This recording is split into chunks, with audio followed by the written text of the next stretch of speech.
எல்லாருக்கும் சமயக் தர்ஷன்பா. நம்ம இன்னைக்கு வந்து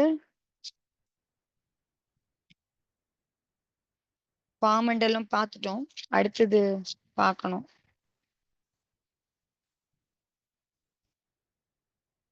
பாமண்டலம் பார்த்தோமா இல்ல பார்க்கல போல இருக்கு. பாமண்டலம் பார்க்கலாம் ஆண்டி. சாமர வரைக்கும் தான் பார்த்தோம். ஓகே. ஓகேமா ஓகேமா.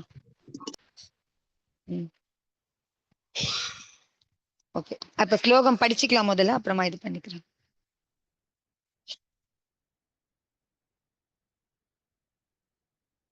அதாவது 3 இடம் கொடுத்திருக்காங்க, நம்ம தெரிஞ்சுக்கலாம், சந்தோஷப்பட்டுக்கலாம் அப்படின்னு சொன்னாரு. அவருடைய பகவானுடைய சமோசரணை எங்க முதல்ல உண்டாச்சு, எங்க அவருடைய தேசனா முதல்ல பண்ணாங்க அப்படிங்கிறது 3 ஆச்சாரியர் சொல்லியிருக்காங்க. 3த்தையும் நம்ம வந்து அப்படியே ஏத்துக்கலாம் அப்படின்னு சொல்லிட்டு இருந்தாரு. ஏன்னா நமக்கு வந்து அந்த அளவுக்கு யாருது ரைட்டு தப்புன்னு வந்து இது பண்ற அளவுக்கு நமக்கு வந்து இது கிடையாது, ஞானம் இல்லை அப்படிங்கறதுனால. அதனால நமக்கு என்னதெல்லாம் சோர்ஸ் கிடைச்சிருக்கோ, இப்படியும் இருக்கலாம், இப்படியும் இருக்கலாம், இப்படியும் இருக்கலாம் அப்படிங்கிற மாதிரி எடுத்துக்கணும் அப்படின்னு சொன்னார். சோ 3 விதமான ஆகமங்கள்ல 3 விதமான குறிப்பு இருக்கு. சமோசரணம் பத்தி முதல்ல எங்க ஏற்பட்டது, எங்க பகவானுடைய முதல் தேசனா இதுவாச்சு அப்படிங்கிறத பத்தி. அதனால அதுக்கு வந்து நம்ம 3த்தையுமே எடுத்துக்கணும் அப்படிங்கறதுதான். சோ அது விபிலாச்சல பருவம்னு எடுத்துக்கிறதா இருந்தாலும் சரி, இல்ல அந்த இந்த நகரத்துல இருக்கிறதா இருந்தாலும் சரி, இன்னொன்னு வைவார் பருவத்துல ஏற்பட்டதா பூஜ்யபாத சுவாமி நிர்வாண பக்தியில சொல்லியிருக்க மாதிரி இருந்தாலும் சரி, எதுவா இருந்தாலும் நம்ம அப்படியே ஏத்துக்கலாம். இப்படியும் இருக்கலாம், இப்படி இருக்கலாம்னு அப்படியே ஏத்துக்கணும் அப்படிங்கிறத எடுத்துக்கணும். நம்ம வந்து அதை வந்து எது உண்மை அப்படிங்கிற மாதிரி அதுக்கெல்லாம் நம்ம டிஸ்கஸ் பண்ணிட்டு போக வேண்டாம் அப்படிங்கறதுதான். ஏன்னா நமக்கு வந்து அந்த அளவுக்கு இது தெரியாது அப்படிங்கிற பொழுது ஆகமங்கள்ல இந்தந்த குறிப்பு இருக்கு, எல்லாருமே பெரிய ஆச்சாரியார் தான், அவங்கவுங்க ஒரு குறிப்பு கொடுத்திருக்காங்க அப்படிங்கிற பொழுது அதை நம்ம அப்படியே ஏத்துப்போம் அப்படின்னு சொன்னாங்க. சோ அது வந்து இதுக்கோசரம் சொன்னது அது திவ்யா இதுக்கு. அதுக்கப்புறம் வந்து இங்க வந்து பார்த்தோம்னு சொன்னா அடுத்தது வந்து சிங்காசனம் பத்தி படிக்கும் போது நம்ம சமோசனத்துல இந்த குறிப்புகள் பத்தி பார்த்தோம். நம்ம அடுத்த ஸ்லோகத்துல வந்து பார்த்தேன்னு சொன்னா பாமண்டலம் பத்தின இது சொல்றாரு அவரு. அதுல வந்து பாத்தீங்கன்னா முக்கு தேஜே வருதுன்னு, அதாவது வந்து முகத்தை வந்து உங்களுக்கு வந்து ஒளிமயமா ஆக்கக்கூடிய ஸ்துதி அப்படின்னு அதுக்கு வந்து தலைப்பு கொடுத்திருக்காரு மகராஜ். சோ அதுல பாடல் பார்த்தோம் அப்படின்னு சொன்னா, அஸ்மின் பவே பவினி ரோஷ விபாவ பாஜி சைத்தன்ய வத்யபி முகம் நா பிபர்த்தி தேஜக பாமண்டலம் ஹி பரித்தோ தவ பாசமானம் யத் வீர பக்தி பவிசப்த பவானுகாத்தம். இது வந்து உங்களுக்கு இதுல இருக்கு சமஸ்கிருதத்துல. அதுக்கு ஹிந்தியில வந்து அனுவாத் பார்த்தோம் அப்படின்னு சொன்னா, क्रोध विभाव भाव वाले जो भव्य जीव संस्कृति में है, चेतन होकर के भी उनके मुख पर तेज नहीं कुछ है। वीर प्रभु तव मुख मंडल का तेज बताता बामंडल भव्य जनों के शब्द भवों की गाता है प्रतिपल. சோ ஒரு நிமிஷமும் அந்த பாமண்டலம் வந்து 7 பிறவிகள், பவ்ய உயிர்களோட 7 பிறவிகள் பத்தி, முன்னாடி 3 பின்னாடி 3, அப்ப நிகழ்காலத்துல இப்ப இருக்கிறது. சோ 7 பிறவி பத்தி அதுல வந்து தெரிஞ்சுக்க முடியும் அதுக்கு முன்னாடி அப்படிங்கறதா. சோ இந்த பாமண்டல பிரதிகாரம் வந்து பாத்தீங்க அப்படின்னு சொன்னா, இதுல வந்து எதனால வந்து உங்களுக்கு அந்த பாமண்டலம் ஏற்பட்டது அப்படின்னு பார்க்கும் பொழுது பாத்தீங்க அப்படின்னு சொன்னா, இப்போ உயிர்லாம் வந்து பாத்தீங்க அப்படின்னு சொன்னா எப்படி இருக்கு அப்படின்னு சொன்னா, இந்த சம்சாரத்துல நிறைய பவ்ய ஜீவன்லாம் வந்து குரோத பாவத்தினால வாழ்ந்துட்டு இருக்கு.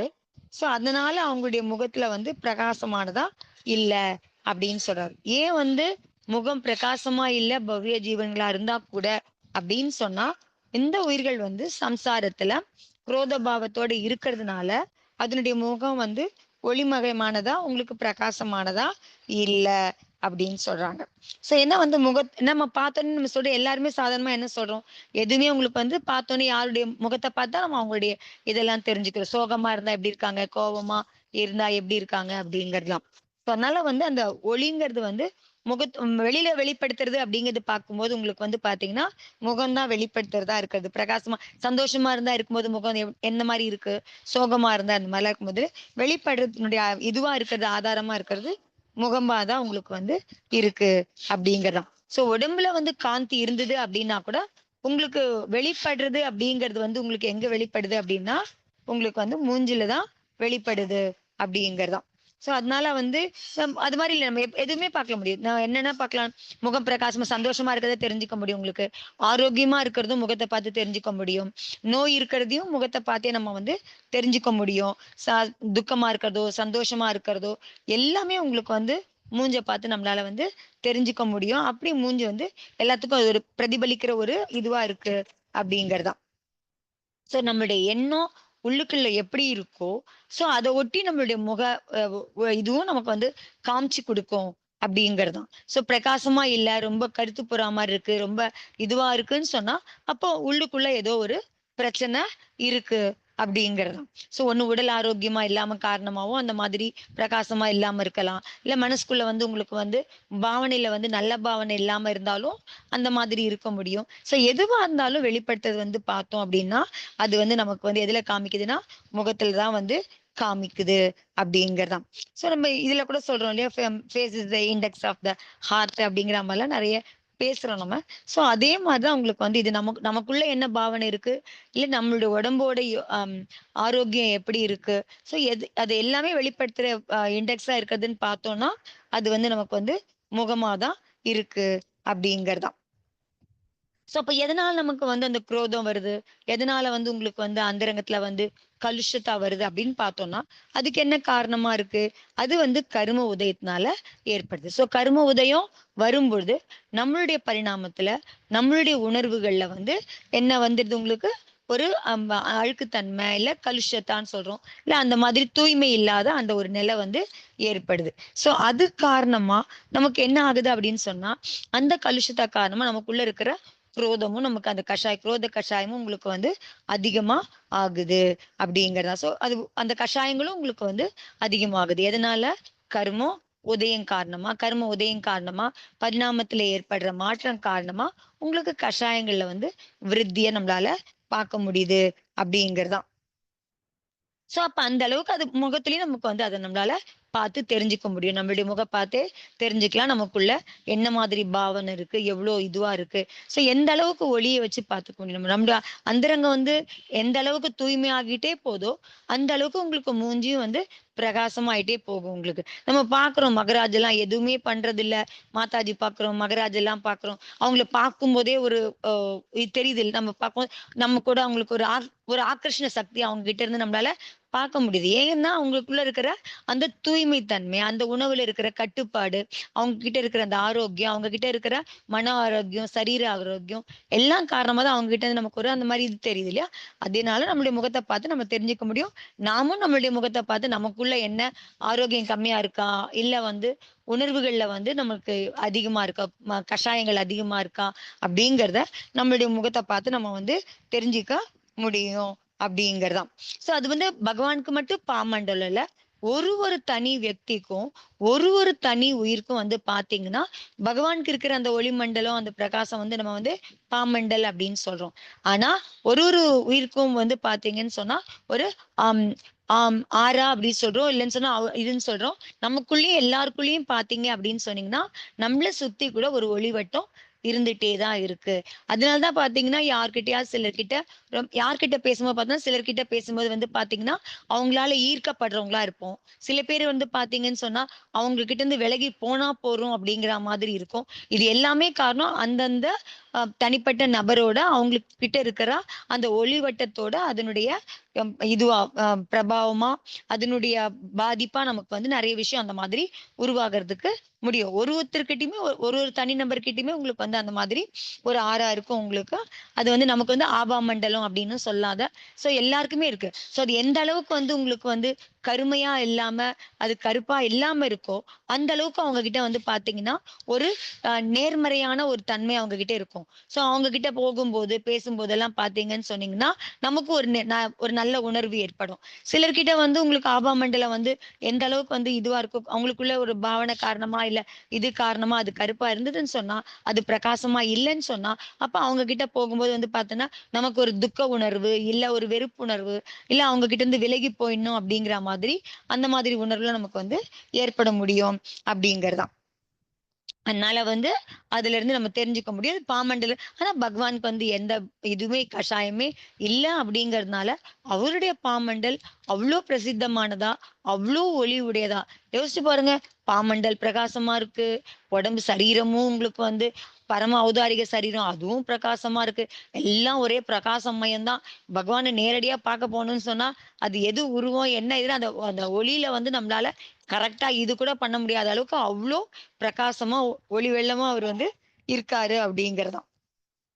அதே மாதிரி வந்து பார்த்தீங்கன்னா, உங்களுக்கு வந்து எங்க வந்து அந்த இதெல்லாம் ஏற்படுது பார்த்தோம்ன்னு சொன்னோம்னா, புருவ மத்தியில இருக்கிறத நம்ம ஞான கேந்திரா அப்படின்னு சொல்றோம். ஸோ நமக்கு வந்து நம்மளுடைய விசாரம், நம்மளுடைய எண்ணங்கள் அதெல்லாம் வந்து சஞ்சலமா இருந்தது அப்படின்னு சொன்னா, அங்கருந்து நமக்கு வந்து தெரிஞ்சுக்க முடியும் அப்படின்னு சஞ்சலமா இருக்கும்போது, அந்த பாயிண்ட் தான் நம்ம சொல்றாங்க. அங்கதான் வந்து அந்த இதெல்லாம் கூட அந்த புருவ மத்தியில தான் உங்களுக்கு வந்து என்ன சொல்றாங்க, அந்த பிட்யூட்டரி கிளாண்ட்ஸ் இருக்குன்னு சொல்றாங்க. அந்த கிளாண்ட்ஸ் காரணமா உங்களுக்கு வந்து அந்த இடத்துல வந்து அது வந்து தூண்டப்படும் பொழுது, நமக்கு வந்து அந்த புருவ மத்தியில இருக்கும்போது அந்த கஷாய உணர்வு தோன்றதோ, இல்ல உங்களுக்கு வந்து இந்த மாதிரி எதிர்மறை எண்ணமோ, நேர்மறை எண்ணமோ உருவாறதுக்கெல்லாம் அது எல்லாமும் ஒரு காரணமா இருக்கு அப்படின்னு அந்த ஸ்தானத்துல வந்து அந்த இதுல வந்து பாத்தீங்கன்னா உங்களுக்கு வந்து அதை தெரிஞ்சுக்க முடியும் அப்படின்னு சொல்றாரு. அதே மாதிரி சரீர விஞ்ஞானத்தோட பாத்தீங்கன்னு சொன்னா அவர் வந்து என்ன சொல்றாரு அப்படின்னு சொன்னீங்கன்னா, சில இடங்கள்ல வந்து பாத்தீங்க அப்படின்னு சொன்னா அவங்களுக்கு அந்த இடத்துல நம்ம வந்து அஹ், அதாவது என்ன சொல்றது, அந்த அக்குபஞ்சர்ல அந்த ப்ரெஷர் பாயிண்ட் மாதிரி அழுத்துறாங்க இல்லையா, அந்த மாதிரி சில பாயிண்ட்ஸ் எல்லாம் பண்ணும் அப்படின்னு சொன்னா உங்களால வந்து உங்களுடைய விசாரத்தோட தன்மையை பரிணாமத்தை, அது நல்லதா இருக்கிறதாவோ இல்ல கெட்டதா இருக்கிறத வந்து கட்டுப்படுத்துறதோ, எண்ணங்களோட அந்த இதுவை வந்து வீச்சை வந்து கட்டுப்படுத்துறதுக்கு வந்து இந்தந்த பொசிஷன்ல பண்ணுவோம் பண்ணா அது வந்து இது பண்ணிக்க முடியும் அப்படிங்கிறாரு. அதுல வந்து முக்கியமானது வந்து பாத்தீங்க அப்படின்னு சொன்னா அந்த புருவ மத்தியில இருக்கிறது ஒரு ஸ்தானம். அதே மாதிரி வந்து பாத்தீங்கன்னா ஸ்பைனல் கார்டோட வந்து வந்து கடைசி அந்த புள்ளியில இருக்கிறது பார்க்கணும். அதே மாதிரி கழுத்துலயும் வந்து பாத்தீங்கன்னா கொஞ்சம் அந்த அந்த ஸ்பைனல் கார்டோட அந்த உச்சி இதுல, சோ அங்கெல்லாம் வந்து பாத்தீங்கன்னா அந்த இடங்கள்ல வந்து உங்களுக்கு வந்து ஆஹ் பீனியல் அங்கதான் வந்து உங்களுக்கு அந்த அந்த இது இருக்கு பிட்யூட்டரி கிளான்ஸ், அந்த பீனியல் கிளான்ஸ்லாம் அங்க இருக்கு அப்படின்னு சொல்றாங்க. அது காரணமா அந்த இதுல இருந்து சுரக்கிற அந்த இது காரணமா உங்களுக்கு வந்து விசாரத்துல வந்து உங்களால வந்து கண்ட்ரோல் பண்ண முடியும். அங்கெல்லாம் நீங்க வந்து ப்ரெஷர் கொடுத்தீங்கன்னா அப்படின்னு சொல்றாங்க. அது அது மூலியமா தான் உங்களுக்கு வந்து எல்லாமே கட்டுப்படுத்தப்படுது. உங்களுடைய எண்ணங்களோட அந்த கண்ட்ரோல் வந்து அந்த புள்ளிகள்ல இருந்து தான் உங்களுக்கு வந்து கண்ட்ரோல் படுத்துது அப்படின்னு சொல்றாரு. அதனால வந்து எங்கெங்க உங்களுக்கு வந்து இதெல்லாம் பண்ணி ஆறாவ வந்து இது பண்ணிக்க முடியுமோ அதை பார்த்து வந்து நம்ம வந்து பண்ணிக்கணும் அப்படின்னு சொல்றாங்க. சோ அதனால வந்து இது வந்து நமக்கு வந்து நமக்கு வந்து பார்க்க முடியாததா இருந்தது அப்படின்னு சொன்னா உங்களுக்கு வந்து ஆனா அடுத்தவங்களுக்கு அந்த உணர்வு கண்டிப்பா தெரியும். உங்களுக்கு யார்கிட்ட போனோம்னு நமக்கு வந்து அந்த பாசிட்டிவ் எனர்ஜி கிடைக்கிறது, நெகட்டிவ் எனர்ஜி கிடைக்கிறது, அது எமோஷனல் மூலமா அந்தந்த தனி நபர் என்ன மாதிரி எமோஷனல் இருக்காங்களோ அதை பொறுத்து அவங்க கிட்ட இருந்து வெளிவர அந்த கதிரோட வீச்சை பொறுத்து அடுத்தவங்களுக்கு வந்து அது பாதிப்பு உண்டாக்குறதா அது இருக்கு அப்படிங்கறதா. சோ அதை வச்சு நம்ம வந்து தெரிஞ்சுக்க முடியும் அப்படின்னு சொல்றாரு. சோ அப்பனா எந்த உயிர்ல வந்து அதிகமா உங்களுக்கு வந்து அந்த குரோத பாவம் இருக்கோ, அப்ப அந்த ஆறா எப்படி இருக்கும் அப்படின்னு சொன்னா உங்களுக்கு வந்து கலரே வந்து உங்களுக்கு மாறி இருக்கும் அப்படின்னு சொல்றாங்க. அது அந்த மாதிரி ரொம்ப நீலம் இந்த கலர் ரொம்ப டார்க் கலர்ல இருக்கும் அப்படின்னு சொல்றாங்க. சோ நிர்மலமா இருந்தது அப்படின்னு சொன்னா உங்களுக்கு வந்து பாத்தீங்கன்னா உங்களுக்கு பாசிட்டிவ் ஆரா இருக்கும். உங்களுக்கு உங்களுடைய எண்ணங்கள்ல விசாரங்கள்ல இதுவா இருக்கு அப்படிங்கறதா. சோ இத வந்து நம்ம சோதிக்க முடியும். நம்மளால யார்கிட்ட நமக்கு வந்திருக்குன்னா, அவங்க கிட்ட அந்த பாசிட்டிவ் எனர்ஜி இருக்கா? நெகட்டிவ் எனர்ஜி இருக்கா? சோ நம்மளே கூட யோசிச்சுக்கலாம். நம்மளே கூட நம்மளுகிட்ட இது பண்ணுங்க கூட நம்மளால வந்து அவங்களுக்கு நல்ல வைப்ரேஷன் குடுக்க முடியுதா? இல்ல அவங்களுக்கு வந்து குடுக்க முடியாம போகுதான்னு பார்க்கும்போது, நம்மகிட்ட இருக்கிற ஆறாவும் எப்படி இருக்கு? அப்படிங்கிறத தெரிஞ்சுக்க முடியும். சோ ஆறாவ வந்து இம்ப்ரூவ் பண்ணோம் அப்படின்னு சொன்னா, நாம நம்மளுடைய பாவனைகளை வந்து சரி பண்ணிக்கணும் அப்படிங்கிறதுதான். சோ பண்ண பண்ண நம்மளுடைய ஆறா வந்து பாசிட்டிவா வந்து நல்ல பிரகாசமா ஆக ஆக டார்க் கலர்ல இருந்து லைட் கலர்ல கொஞ்சம் பிரகாசமா ஆக ஆக நம்மளாலே வந்து அது சரியான வைப கொடுக்க முடியும் அப்படிங்கறதுதான். அதனால வந்து அதையும் வந்து எல்லாமே உங்களுக்கு வந்து பாவனைகள் மூலியமா நாம நமக்கு வந்து அந்த பாவனையை வந்து நம்ம வந்து பார்க்கணும், செக் பண்ணிக்கணும் நம்மளுடைய பாவனை வந்து சரியா இருக்கா அப்படிங்கிறத பார்த்துக்கணும். அப்ப வந்து எங்க யாரை பார்த்தா பயம் இல்லாம இருக்கிறது, யார்கிட்ட பேசுறதுக்கோ இல்ல அவங்க கூட பழகுறதுக்கோ பயம் இல்லாம இருக்கிறதுக்கெல்லாம் கூட காரணம் என்ன? பகவானுக்கு முன்னாடி பாத்தீங்கன்னா யாருக்குமே பயமே இருக்கிறது இல்லை, யாருக்குமே அந்த மாதிரி குரோத உணர்வு எல்லாம் இல்லை. ஏன்னு சொன்னா அந்த அளவுக்கு அவர் வந்து அந்த கஷாயங்கள்லாம் இல்லாம நிர்மலமானவரா இருக்கிறதுனால தான் நம்ம சொல்றோம் சமவசனத்துல பகவான் முன்னாடி இந்த மிருகம் அந்த மிருகம் எல்லா மிருகம் பசு புலி எதுவும் அதனால ஒன்னா இருக்கு, எதுக்கும் சண்டை வர்றதில்ல. ஏன் ரீசன் சொன்னா அந்த அந்த பாமண்டலத்தோட அந்த ஒளியோட அதனுடைய சக்தி காரணமா அந்த பிரகாசம் காரணமா பகவான் கிட்ட அந்த மாதிரி கஷாயம் இல்லாம இருக்கிற அந்த நிர்மலத்தன்மை காரணமா தான் அதெல்லாம் வந்து ஏற்படுது அப்படிங்கறதுதான். அதனால வந்து முகம்தான் வந்து அதுக்கு வந்து உங்களுக்கு இண்டெக்ஸா இருக்கு அப்படிங்கறதுனால அதை வந்து நம்ம வந்து விசுத்தி பண்ணிக்கணும் அப்படிங்கிறாங்க. அதை வந்து பாத்தீங்கன்னா நம்ம அருகம் தியான யோகெல்லாம் பண்றதுக்கெல்லாம் 5 இடம் சொல்றாங்க, 5 முத்திரை சொல்றாங்க. அதெல்லாம் பண்ணோம் அப்படின்னு சொன்னா அந்தந்த கேந்திரத்துல இருக்கிற அந்த எனர்ஜியை நம்மளால வந்து என்ன பண்ண முடியும்னா அது சக்திசாலியா பண்ண முடியும். 4 கேந்திரம் சொல்றோம். என்னென்ன மாதிரி கேந்திரம் அப்படின்னு சொன்னீங்கன்னா, சக்தி கேந்திரங்கிறது நாபி கிட்ட இருக்கிறது சக்தி கேந்திரம், இதயத்துக்கிட்ட இருக்கிறது வந்து ஆனந்த கேந்திரம். அதே மாதிரி இங்கெல்லாம் உங்களுக்கு கண்டத்துக்கிட்ட இருக்கிறது வந்து விசுத்தி கேந்திரம். அதுக்கப்புறம் இந்த இதுல இருக்கிறது வந்து ஞானக்கு, அதாவது இந்த மத்தியில இருக்கிறதுக்கு அந்த என்ன சொல்ற நெத்திக்கிட்ட அந்த இதுல அந்த புருவத்துக்கிட்ட வந்து ஞான கேந்திரமா இருக்கு. இங்கெல்லாம் வந்து நம்ம வந்து அந்தந்த கேந்திரங்களை போக்கஸ் பண்ணி தியானம் பண்ணும் பொழுது அந்தந்த இதுல வந்து போக்கஸ் பண்ணி நம்மளுடைய பரிணாமத்தை வந்து இது பண்ணோம்னு சொன்னா நம்மளால வந்து நம்மளுடைய பரிணாமத்தை விசுத்தி பண்ணிக்க முடியும். ஒரு ஒரு கேந்திரமா நம்ம வந்து தியானம் பண்ணலாம். அந்த கேந்திரத்துல இருக்கும்போது இது ஆனந்தம் கொடுக்கறதா இருக்குது, இது ஞானம் கொடுக்கறதா இருக்குன்னு நம்ம போக்கஸ் பண்ணி நம்மளுடைய எண்ணங்களை இதெல்லாம் வந்து கண்ட்ரோல் பண்ணிக்கும் போது சரிப்படுத்திக்கும் போது நம்மளால வந்து நம்மளுடைய எனர்ஜியும் பாசிட்டிவா மாத்திக்க முடியும் அப்படிங்கறதுதான். பாவனையை பாசிட்டிவா மாத்துறதுக்கு இந்த மாதிரி அருகம் யோகத்துல சொல்ற அந்த 5 முத்திரையை பண்ணோம் அப்படின்னா கூட நம்மளால நம்மளுடைய பாவனைகளை விசுத்தி பண்ணிக்க முடியும் அப்படின்னு சொல்றாரு. இது மூலியமா அதுலயும் ஒண்ணு சொல்றாரு. உபாத்தியாய பரமேஸ்வரிக்கு பண்ணும்போது உங்களுக்கு வந்து ஞான கேந்திராவை வந்து நம்மளால இதுவா பண்ணிக்க முடியும். அதை வந்து நம்ம தூண்டுதல் கொடுக்க முடியும். உபாத்தியா இது பண்ணும்போது உபாத்தியாயரை நம்ம பண்ணும்போது அதுல 5 இது வந்து 5 தான் வருது இல்லையா உங்களுக்கு. அரகந்த சித்தர் ஆச்சாரியர் உபாத்தியன் அதுக்கு ஒரு பொசிஷன் கொடுத்திருக்காங்க. அதுக்கான அந்த இதுவும் கொடுத்திருக்காங்க. அந்த அருகம் தியானத்துல 5 முத்திரையும் கொடுத்திருக்காங்க.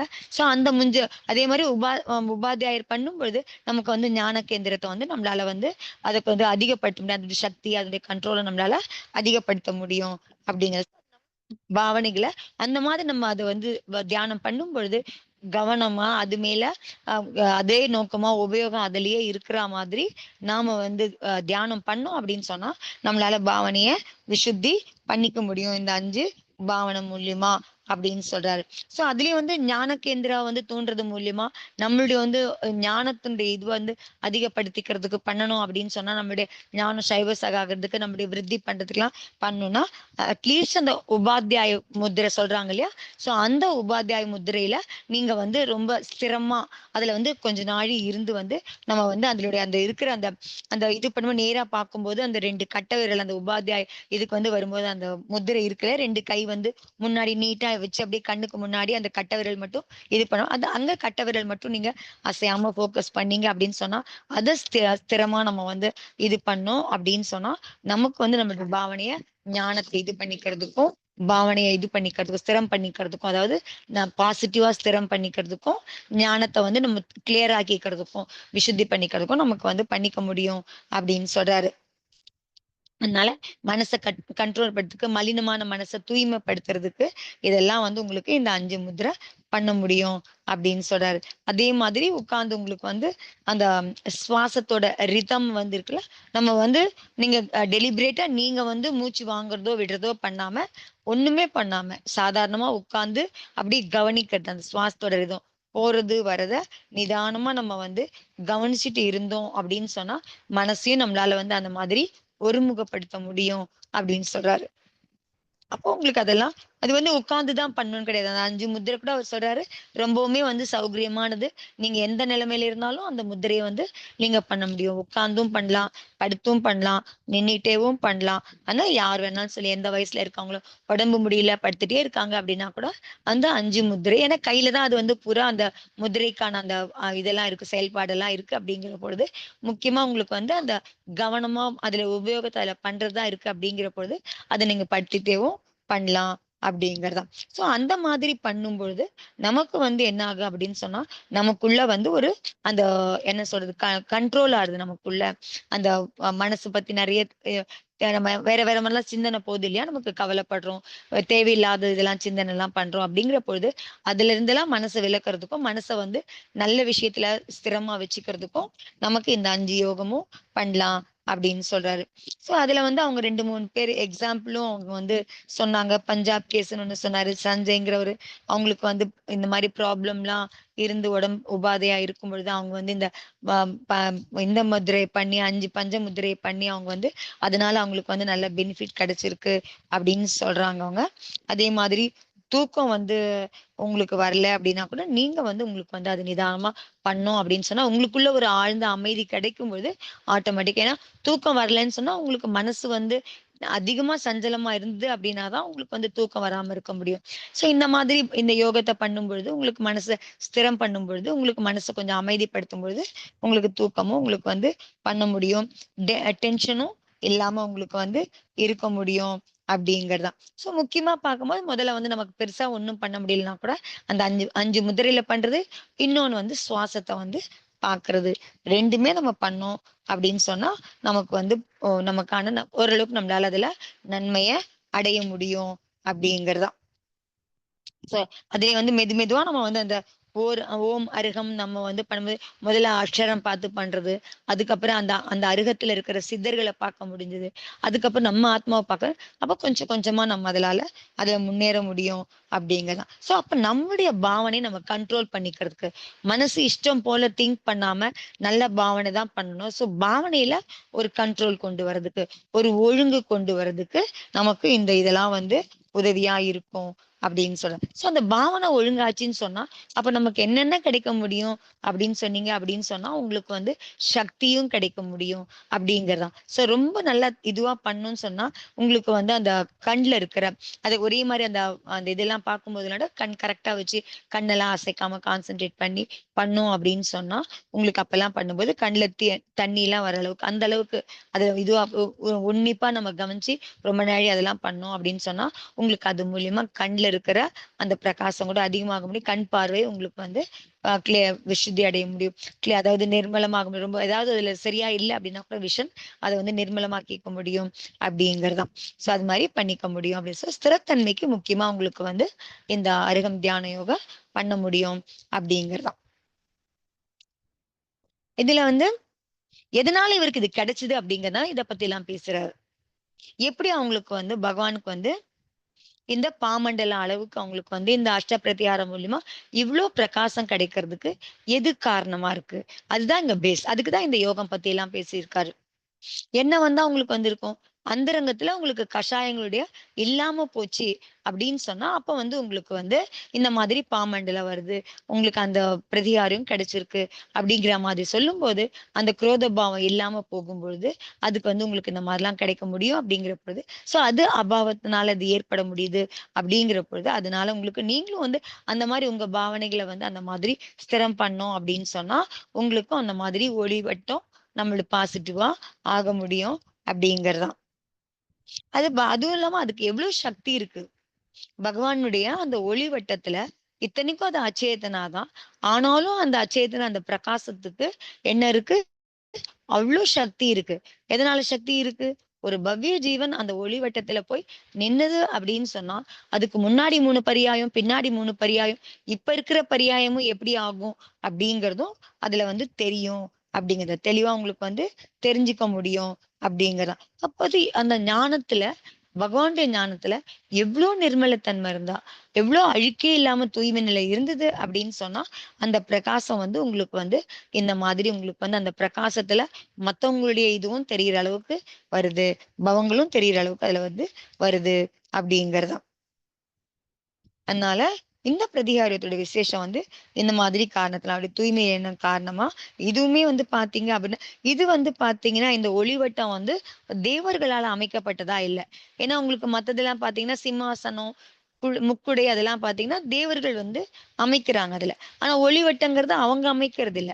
பகவானுடைய அவருடைய சுய காரணத்தினால, அவருடைய சுய தூய்மையினால, அவருடைய நிர்மலமான தன்மையினால அந்த ஒளிவட்டம் ஏற்பட்டதா இருக்கு. பிரதிகாரியம் அப்படின்னா கூட சிலதெல்லாம் வந்து தேவர்கள் பண்றாங்க அப்படின்னா கூட இந்த பாமண்டலத்துக்கு என்ன சிறப்புனா தன் காரணத்தினால அவருடைய இதனாலேதான் அது வந்து பாமண்டலம் அங்க வந்து ஏற்பட்டுதா இருக்கு அப்படிங்கறதா. அதான் அந்த 8 பிரதிகாரத்துல பாத்தீங்கன்னா சிலதெல்லாம் வந்து தேவர்கள் வந்து இது பண்ணதுனால ஏற்படுது அப்படிங்கறதா. சிலதெல்லாம் வந்து அவங்களுடைய சுய காரணங்களால அவங்களுடைய தூய்மை காரணமா அவங்களுடைய தூய்மை காரணமாவே சிலதெல்லாம் ஏற்படுறதா இருக்கு அப்படிங்கறதா.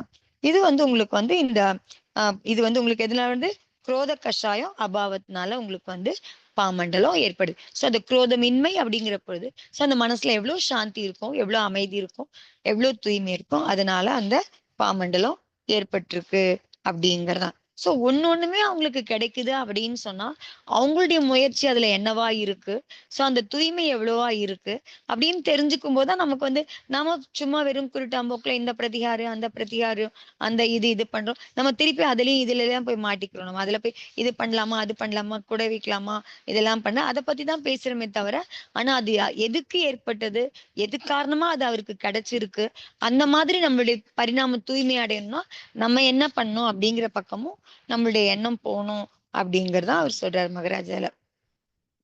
அடுத்தது வந்து 32வது பாடல். அதுல பாத்தீங்க அப்படின்னு சொன்னா திவ்ய துவனி பத்தி இதுல வந்து பேசுறாரு. சோ திவ்ய துவனி எப்படி இருக்கு அப்படிங்கறதான். சோ அது ஏன் ஏற்பட்டது, அது காரணமா என்ன மாதிரி இது நடக்குது விசேஷம் ஏற்படுது அப்படிங்கறதான். சோ இதுல வந்து பாத்தீங்கன்னா ஒரு ஸ்துதியோட தலைப்புல வந்து என்ன மாதிரி தலைப்பு கொடுத்திருக்காரு பாத்தீங்க அப்படின்னு சொன்னா சம்மோகனகாரி ஸ்துதி.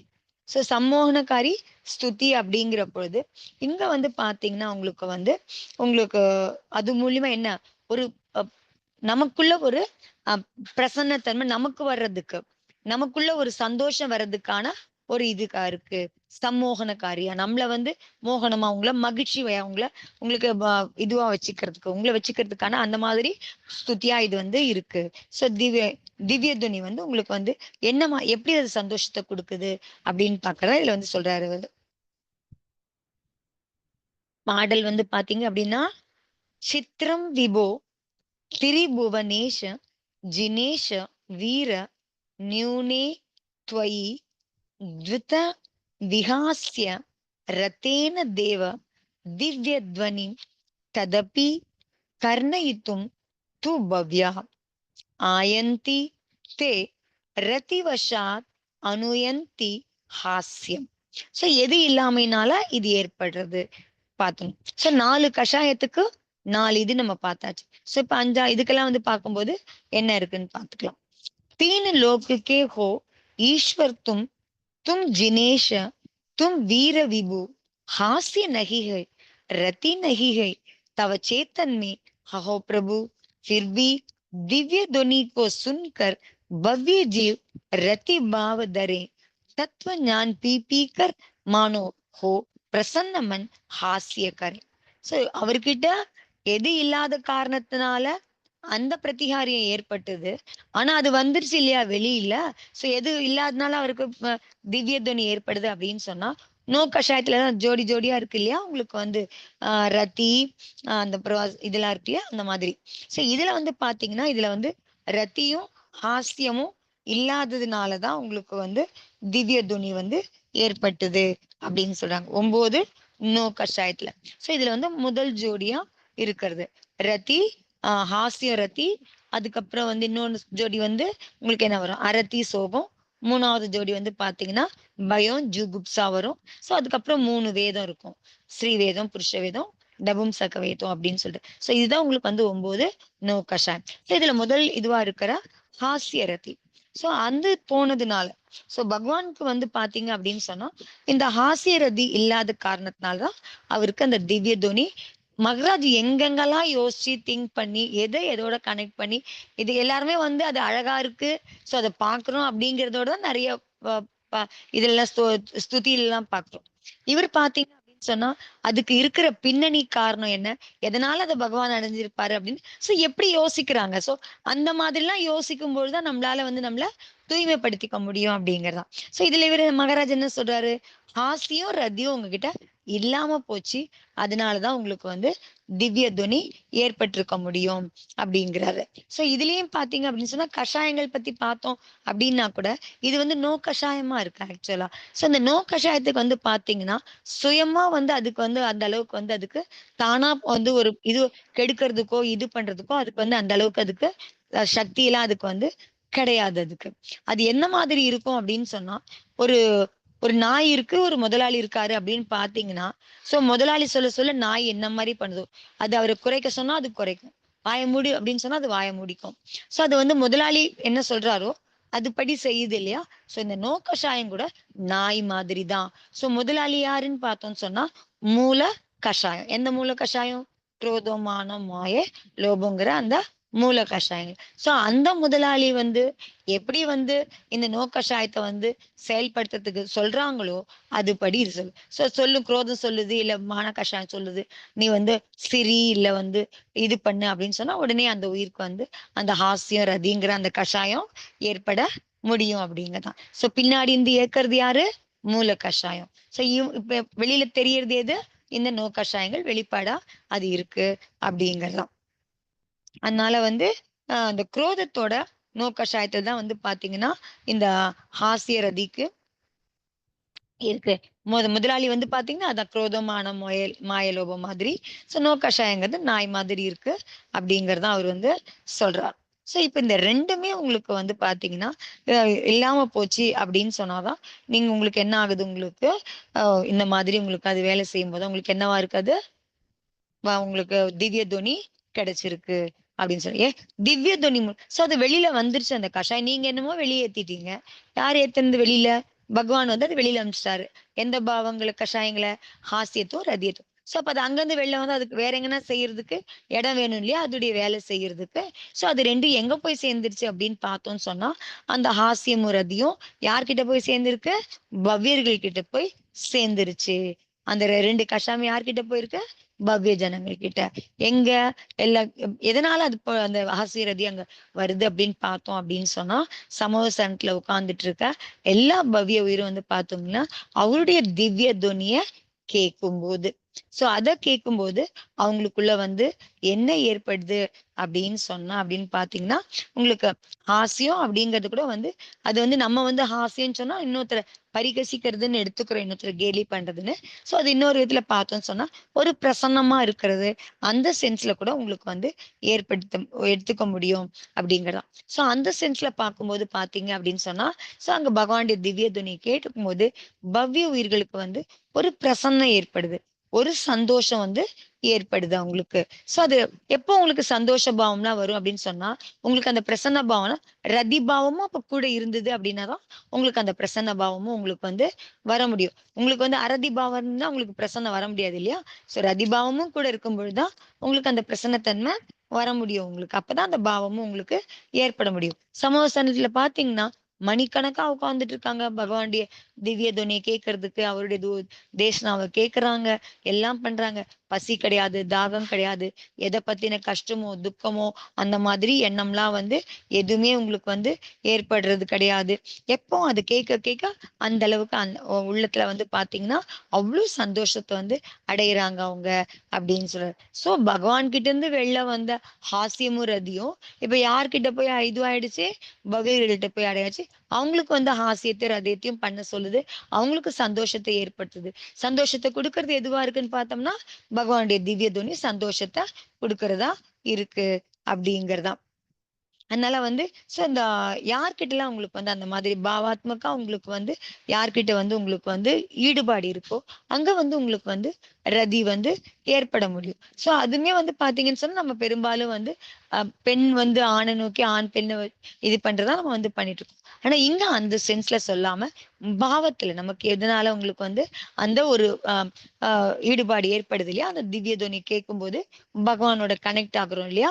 சோ அதுமே வந்து உங்களுக்கு ரதி பாவமா பாவாத்மக் அந்த மாதிரி வந்து இணையும் போது அதை வந்து இங்க ரதியா எடுத்துக்கணும். நமக்கு வந்து பொதுவா ஒரு உலக வழக்குல பார்க்கும்போது ரதி ஹாஸ்யம் அப்படிங்கறதெல்லாம் நம்ம ஒரு ஒரு நோக்குல வந்து பேசுறோம். இருந்தாலுமே இங்க வந்து அந்த எந்த பாவத்துல எடுத்துக்கணும்னு சொன்னா அதை கேட்கும்போது நமக்குள்ள ஏற்படுற அந்த பிரசன்னம், நமக்குள்ள ஏற்படுற அந்த சந்தோஷம், அந்த துக்கம் இல்லா தன்மை, எதை பத்தியுமே சிந்தனை கவலை இல்லாத தன்மை இருக்கு. சோ அது வந்து உங்களுக்கு ரதிபாவமா பகவான் கிட்ட இருக்கிற ரதிபாவம் காரணமா தான் அவருடைய திவ்யதனி கேட்கும் போது அந்த சந்தோஷமும் அந்த இதுவும் நமக்கு வந்து ஏற்படுது. அந்த சென்ஸ்ல வந்து நம்ம வந்து எடுத்துக்கணும் இந்த இடத்துல அப்படின்னு சொல்றாரு. அதே மாதிரிதான் அந்த இங்க வந்து ராகம் வந்து நீங்க ராகங்கிறது வந்து உங்களுக்கு வாசனாவோட சம்பந்தப்பட்ட விஷயம் இங்க வந்து இல்ல அப்படிங்கறத நம்ம வந்து எடுத்துக்கணும். சோ ரதி கூட வந்து பாத்தீங்கன்னா ஒரு ஒரு கட்டத்துல ஒரு ஒரு மாதிரி ஒரு ஒரு நிலை இருக்கு. ஒரு ஒரு விதமா நம்ம வந்து நிலையை பத்தி பேசுறோம் அப்படிங்கறதுதான். சோ வாசனான்னு சொன்னோம்னா அது வந்து உங்களுக்கு எதிர்மறையான இதுவா இருக்கும். வாசனா ஒரு பெண் மேலயோ இல்ல ஒரு விஷயம் மேலயோ கஷாயம் மேலயோ உங்களுக்கு இருக்கும் பொழுது அது வந்து அது ஒரு நிலைமையா இருக்கு, அது ஒரு நிலையா இருக்கு உங்களுக்கு. ஆனா பாவாத்மக்கா இருக்கும் பொழுது இதுல வந்து பாத்தீங்கன்னா பகவான் இது பார்க்கும்போது அங்க வந்து உங்களுக்கு அந்த ரதிங்கிறது வேற பாவனையில உங்களுக்கு கிடைக்குது. உங்களுக்கு வந்து இங்க பாத்தீங்கன்னா ஆதர்ஷமா இருக்கு. பகவானை பார்க்கும்போது அவ்வளவு பிரசன்னம் ஏற்படுது உங்களுக்கு. அந்த மாதிரி ஒரு பாவனை.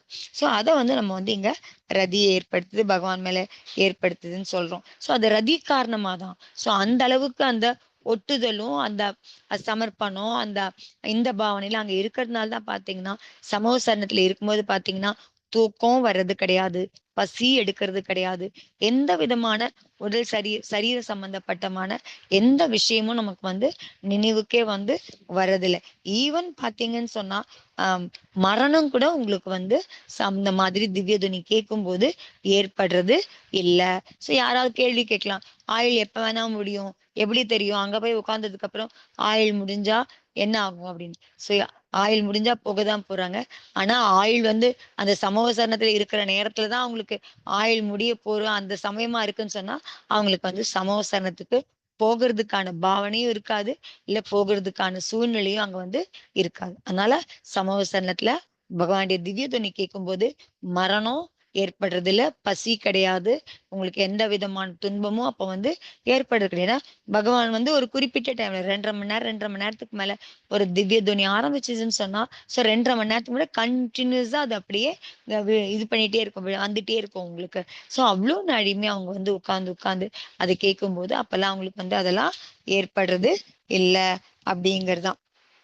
ஏன்னா ஒரு ஒரு இந்த சமயத்திலயும் அதாவது என்ன சந்தியா கால இந்த காலத்து சொல்றாங்க 4 தடவை வந்து உங்களுக்கு வந்து அந்த மாதிரி 2.5 மணி நேரம் பகவானுடைய திவ்ய துணி வெளிப்படுது அப்படிங்கறதுதான்.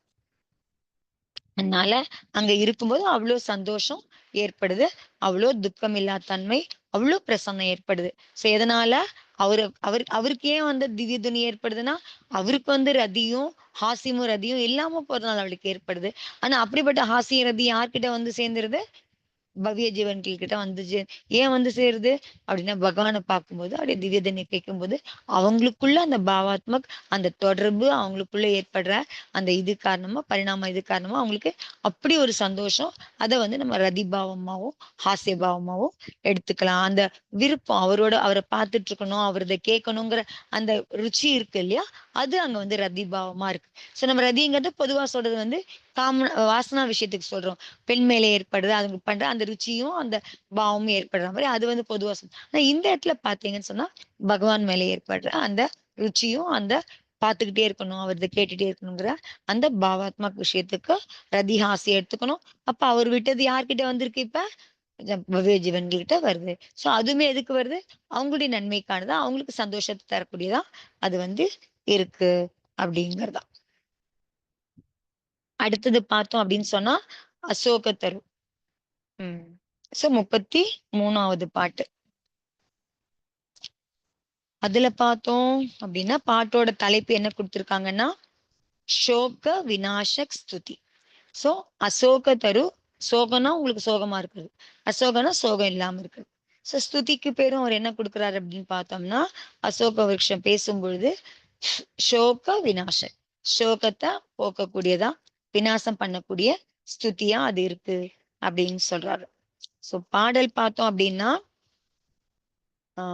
சாமீபி சாமீபியத்தோ சாமீபியத்தோ அப்பியர சாமீபியத்தோ அப்பி அரத்தி சோகம் மத்திம் விகாய. சோ அவருக்கு வந்து என்ன மாதிரி இதெல்லாம் இருக்கு அப்படிங்கறதா. சமீப் சமீபிய சாமீபியத்தோ சாமீபியத்தோ அப்பி அரத்தி சோகம் மத்திம் விகாய வைடூரிய பத்திர ஹரிதாவ மணி பிரசாக சம்பிராப்ய நாள லபத்தே விடப்போ அபிய சோகக சோபாம் நரோபி யதி கிம் தவ பக்தி தத்தோ அத்தக. சோ எதனால உங்களுக்கு சோகம் இல்லாம போகுது அப்படிங்கறத இங்க பேசுறாரு.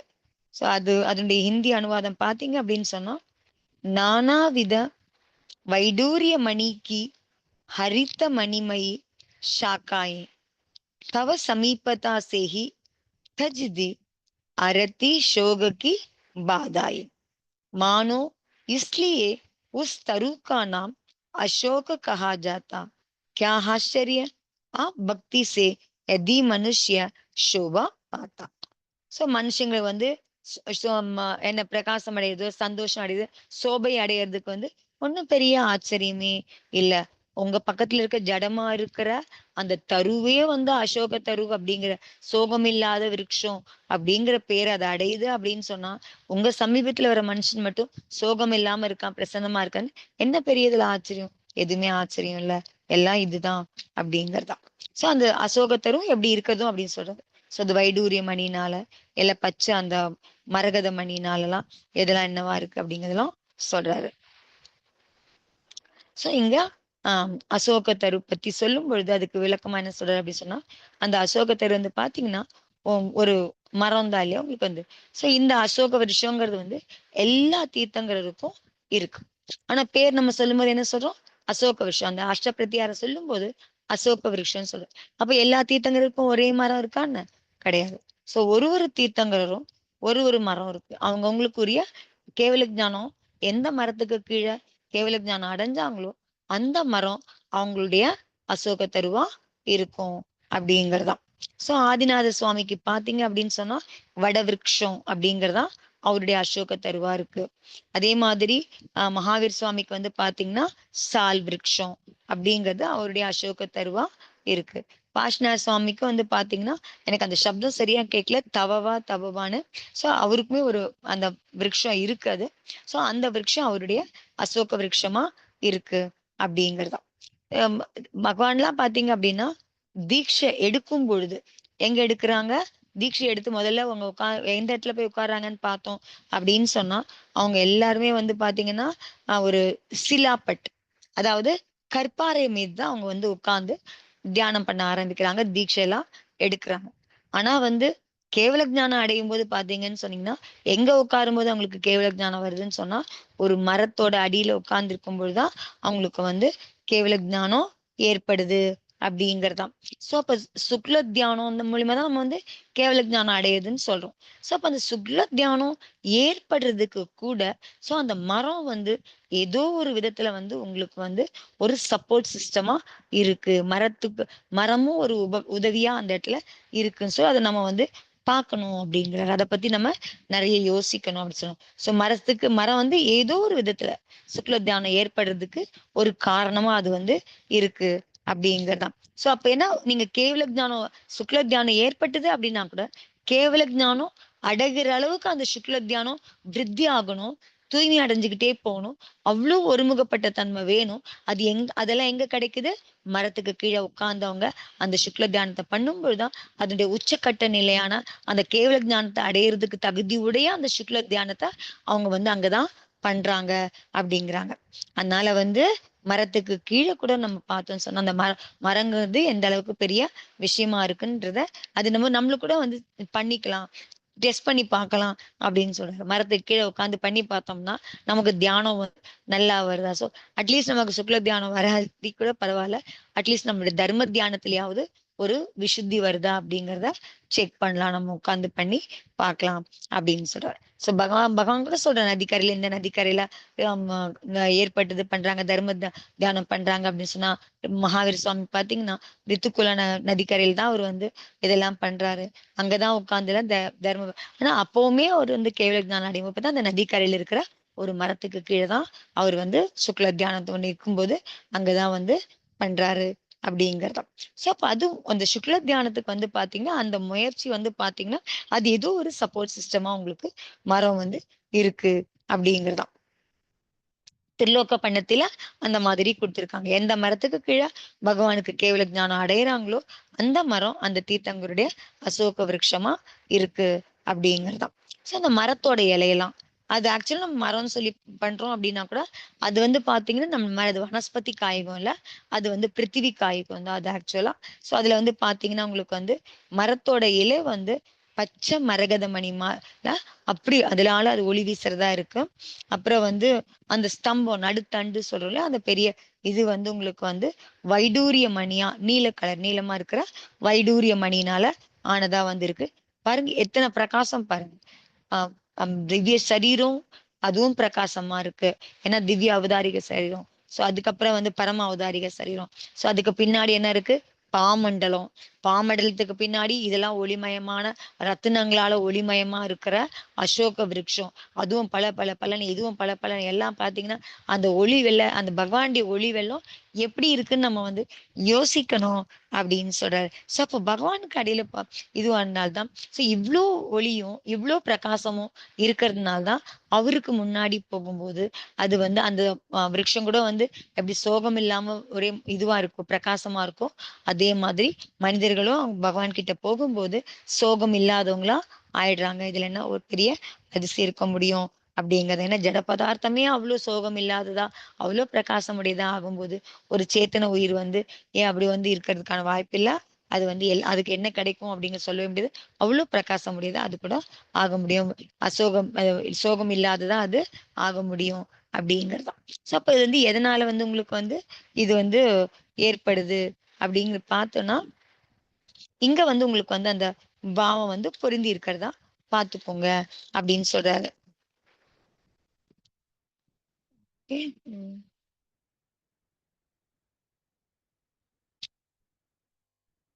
இப்ப அங்க வந்து உங்களுக்கு வந்து இது சொன்னாரு, உங்களுக்கு குரோதம்னால உங்களுக்கு வந்து அந்த இது சொன்னாரு. இங்க வந்து பாத்தீங்க அப்படின்னு சொன்னா உங்களுக்கு ரதியும் அரதியும் ஹாஸ்யம். ரதிலாம் வந்து தப்பா படிக்கல. ஓகே. சோ இதுல வந்து பாத்தீங்கன்னா இதுதான். சோ உங்களுக்கு அந்த திவ்ய துணிக்கு வந்து பாத்தீங்கன்னா உங்களுக்கு வந்து அதுலோட தான் போயிடுது உங்களுக்கு அசோக அசோக விஷயத்துக்கு வந்து சோகம் இல்லாம போறதுக்கும் வந்து உங்களுக்கு வந்து என்ன இருக்குன்னு சொன்னீங்கன்னா பாத்தீங்கன்னா உம் அசோக விருட்சத்துக்கும் வந்து ஒரு ஹாஸ்யம் ரதி இல்ல இங்க ஆக்சுவலா வந்து அரதியும் சோகமும் வரணும்னு நினைக்கிறேன். அது இதுவானதுல இதுவாயிட்டு இருக்குன்னு நினைக்கிறேன். அதுல ஆக்சுவலா உங்களுக்கு வந்து அசோக விஷயத்துக்கு வந்து அவருக்கு எது இல்லாம போகுது அப்படின்னு பார்த்தோம் அப்படின்னு சொன்னா அவங்களுக்கு வந்து அரத்தியும் சோகமும் இல்லாதனால்தான் அவங்களுக்கு வந்து அந்த அசோக தரு அப்படின்ற சோகம் இல்லாத அந்த விருட்சம் வந்து ஏற்படுது அப்படிங்கறதுதான். சோ சொல்லும் போது அது ஏதோ இதுவாயிட்டு இருக்கு அந்த இது வேர்டு அங்க வந்து மாத்தி வந்திருக்குன்னு நினைக்கிறாரு. ஆனா அவர் சொல்லும் போது ஹாசியர் தான் சொன்னார், அதான் எழுதினேன் நானு. பட் எனக்கு அப்பயே இது வந்து இன்னும் 2வது தடவை வராம இருக்குன்னு பட் சரியா நான் வந்து கவனிக்கல. சோ இப்ப சொல்லும் போதும் அது வந்து அதே மாதிரி இதுவா இருக்கு. பட் ஏன்னா அங்க வந்து வர வேண்டியது வந்து பார்த்தோம்னு சொன்னா அரதியும் உங்களுக்கு வந்து சோகமும் இல்லாம இருக்கிறது. அந்த பாவனை இல்லாதனால அவருக்கு வந்து அசோக விருட்சம் ஏற்பட்டதா வந்து நம்ம வந்து அது தெரிஞ்சுக்கலாம் அப்படிங்கறதா. சோ அது மூலியமா வந்து சோ அப்ப மரத்தை பத்தி சொன்னாரு. அதுவுமே நம்ம வந்து நிறைய பேர் கன்சிடர் பண்ணலாம். எங்கன்னா தியானம் பண்ணணும் சாமாயிகம் பண்றதுக்கெல்லாம் எங்கன்னா மரம் அடி கிடைச்சதுன்னா உட்காந்து ட்ரை பண்ணி பார்த்தோம்னா நம்மளுடைய இதுல வந்து விசுத்தி இருக்கா இல்லையான்றத நம்ம வந்து பார்த்துக்க முடியும் அப்படிங்கறதான். சோ அடுத்து வந்து பாத்தீங்கன்னா தேவதுந்துபி. சோ தேவதுந்துபிக்கு வந்து பாத்தீங்கன்னா 34வது பாடல். அதுக்கு வந்து என்ன விளக்கம் கொடுத்திருக்காருன்னு பார்க்கலாம். அதுக்கு முன்னாடி பாடல் பார்த்துக்கலாம். தலைப்பு வந்து என்ன கொடுத்திருக்காருன்னு பார்த்தோம்னா ஆத்மஹத்யா விநாசம். அதாவது ஆத்மஹத்யானா தற்கொலை பண்ணிக்கிறதுக்கு அந்த பாவனை ஏற்படாம இருக்கும், அதை விநாசம் பண்ற ஸ்துதி அப்படின்னு சொல்றாரு. சோ அதுக்கு வந்து ஏன் அந்த மாதிரி சொல்றாருங்கிறத பார்க்கலாம். தேவதுந்துபி காரணமா சில பாடல் வந்து பாத்தீங்கன்னா யாந்திக போ பவிஜனா பயபீத் வஷியா குருவந்தி கிம் நிஜஹதிம் ச ஜுகுப்சயா வா சம்பிராப்னு வந்த்வ பயதா மம சம்பிராப்னுவன் பயவயதா ம பய பிரசித்த பயத்த ம பய பிரசித்த பாதத்வயம் வதத்தி வாதித துந்திபிஸ்தே அப்படின்னு சொல்றாங்க. அதுக்கு ஹிந்தி அனுவாதம் சொல்லும் பொழுது, அரே அரே ओ भविजन क्यों तुम क्यों इतने भयभीत हुए, आत्मग्लानि से आत्मघात को करने क्यों तैयार हुए, अभय प्रदायी चरण कमल को प्राप्त करो अरु अभय रहो, தேவதுந்துபி பஜதி பஜதி யஹி ககரயி வீர பிரபு அப்படின்னு சொல்லுவாங்க. ஸோ தேவதுந்துபி வந்து பாத்தீங்கன்னா எதனுடைய அடையாளமா இருக்குன்னு பாத்தீங்கன்னா, இது ஒரு சங்கேதத்தை, ஒரு குறிப்பை வெளிப்படுத்ததாவும் இருக்கிறதாவும் எடுத்துக்கலாம்.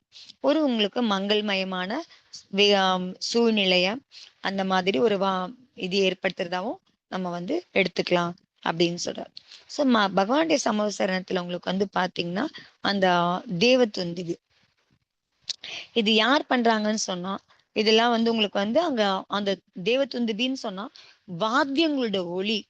தேவர்கள் வந்து பாத்தீங்கன்னா விதவிதமான அந்த கருவிகளை, இசை கருவிகளை ஒழிச்சுக்கிட்டே இருக்காங்க. அங்க வாத்திய சப்தம் அங்க வந்து சமோசனத்துல கேட்டுக்கிட்டே இருக்கு அப்படின்னு சொல்றாங்க.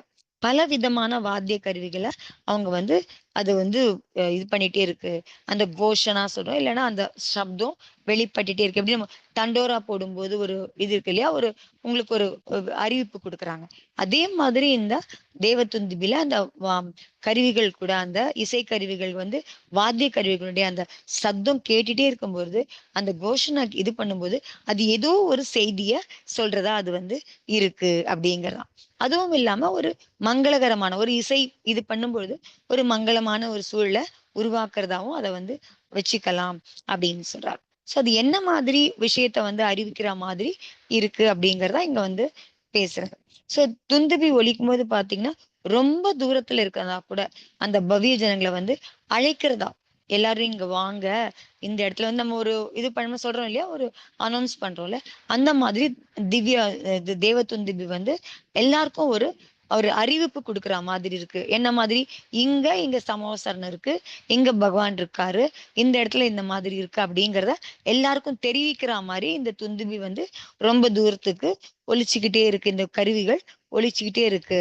பவ்ய ஜனங்களை வந்து அவங்களுக்கு எல்லாம் சொல்லுது. அவங்களுக்கெல்லாம் அவங்களாம் வந்து என்ன பண்ணிட்டு இருக்காங்க, பவ்ய ஜனங்களா இருந்தா கூட அவங்க வந்து பாத்தீங்க அப்படின்னு சொன்னா, அவங்க வந்து கஷாயம் காரணமா, இது மித்யாத்துவம் காரணமா அவங்க என்ன பண்ணிட்டு இருக்காங்க, இங்க அங்கேயும் சுத்தி சுத்தி அவங்களா வந்து துக்கத்தை அடைஞ்சவங்களா, சோகத்தை அடைஞ்சவங்களா, அப்படி இதோட சுத்திட்டு இருக்காங்க இல்லையா. சோ அவங்களெல்லாம் பார்த்து, ஐயோ நீ ஏன் இங்கெல்லாம் சுத்திட்டு இருக்க, இங்க வா, இங்க வந்து பகவான் இருக்காரு, நீ வந்து பாரு அப்படிங்கிற மாதிரி ஒரு அறிவிப்பு கொடுக்கறதா இந்த தேவதுந்துபி இருக்கு. நீ பகவானுடைய சரணத்துக்கு வந்துட்டு அப்படின்னு சொன்னா, நீ உன்னுடைய இப்ப கவலை காரணமா சுத்திட்டு இருக்க இல்லையா, உனக்கு துக்கம்லாம் இருக்கு இல்லையா, அதெல்லாம் வந்து உனக்கு வந்து போயிடும், நீங்க வா அப்படிங்கிற மாதிரி கூப்பிடுறதா இருக்கு அப்படின்னு சொல்றாரு.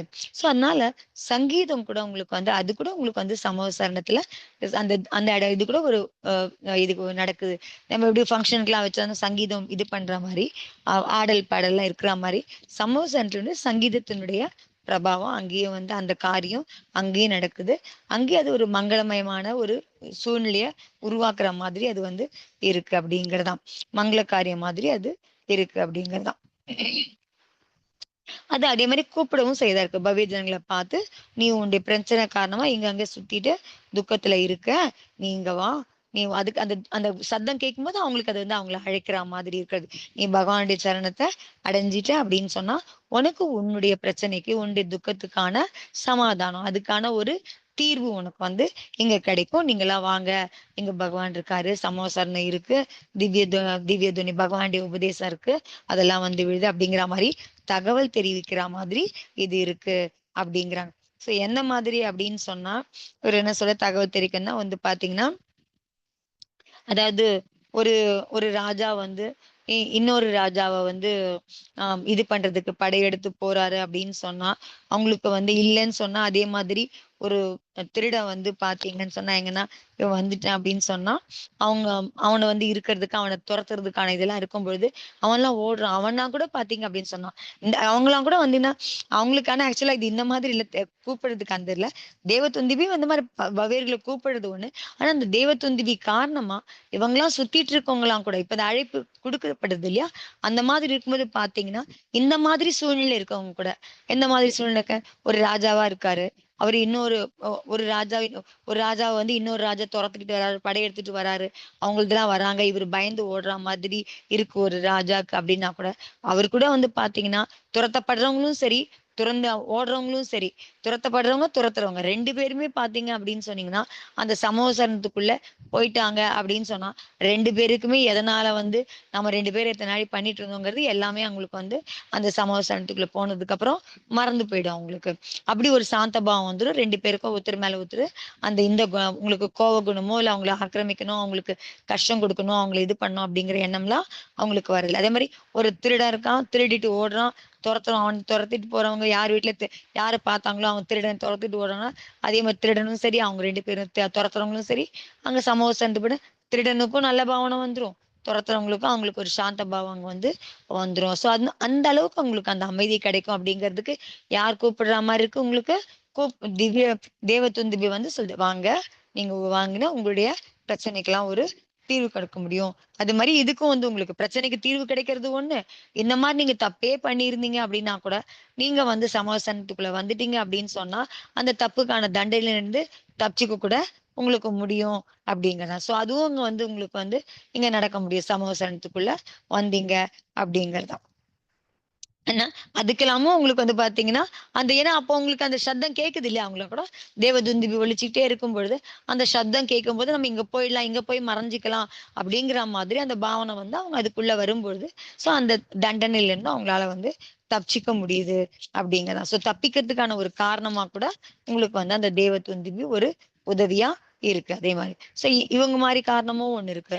சில பேருக்கு வந்து பார்த்தீங்கன்னு சொன்னீங்கன்னா, எல்லாமே இருக்குது அப்படின்னா கூட வ வசதி இருக்கு, வாய்ப்பு இருக்கு, ஒரு கஷ்டமும் இல்ல, க ப குடும்பமும் நல்லா இருக்கு.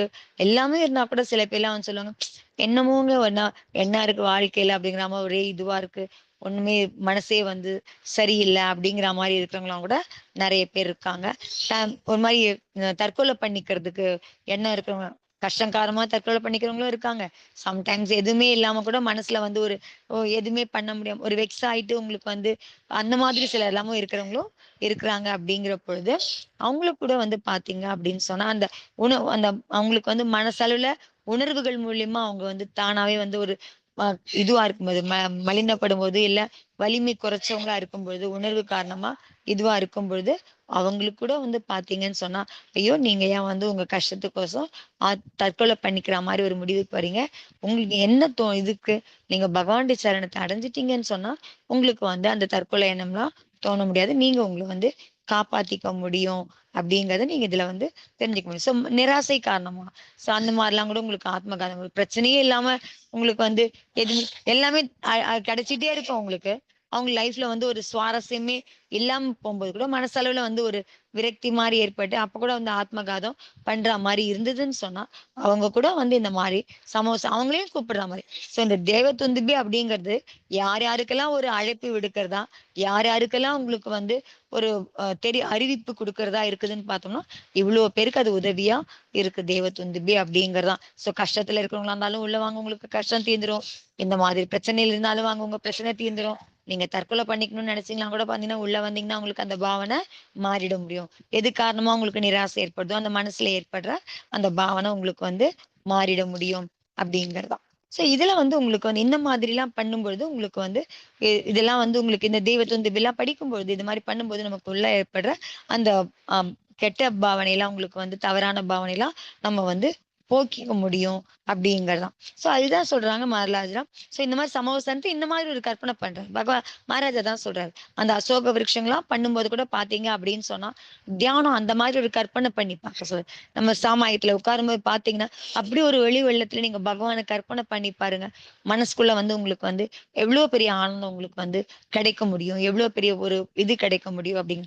சோ இதே மாதிரி இந்த மாதிரி இதுல உங்களுக்கு வந்து ஒரு அறிவிப்பு கொடுக்குற மாதிரி அப்ப உங்களுக்குள்ள வந்து ஒரு எவ்வளவு நம்பிக்கைய, எவ்வளவு ஒரு பயமில்லாத தன்மை. சோ இதுதான் உங்களுக்கு வந்து அந்த தேவத்தன்மை படிக்கும்போது எந்த பாவனை பகவான் கிட்ட இல்லாம போயிடுது அப்படின்னு பாத்தீங்கன்னா பயமும் அந்த ஜுகுப்சாவும் இல்லாம போகுது. சரி அந்த அருவருப்பும் இல்ல தாமேலேயே வந்து ஒரு இது எப்ப வரும் உங்களுக்கு அந்த தற்கொலை எண்ணம்லாம் உங்களுக்கு அந்த ஜுகுப்சாவும் பயமும் இருக்கும்போது அதெல்லாம் வர முடியும். சோ அதெல்லாம் வந்து பகவான் கிட்ட வந்து அந்த குணம் இல்லைங்கிறதுனால தான் அவருக்கு வந்து அந்த துந்துபி வந்து கிடைக்குதுனாலும் அந்த தேவ துந்துபி உங்களுக்குள்ள இருக்கிற பயத்தையும் அந்த இதையும் போக்குறதுக்கான ஒரு அறிவிப்பு கொடுக்கறதா, ஒரு எச்சரிக்கை கொடுக்கறதா, உங்களை வந்து கூப்பிடுறதா, அழைப்பு இருக்கிறதா, அப்படி எல்லாமா அது வந்து இருக்கு அப்படிங்கிற மாதிரி இவர் வந்து கற்பனை பண்ணி அந்த பாடல இருக்கு.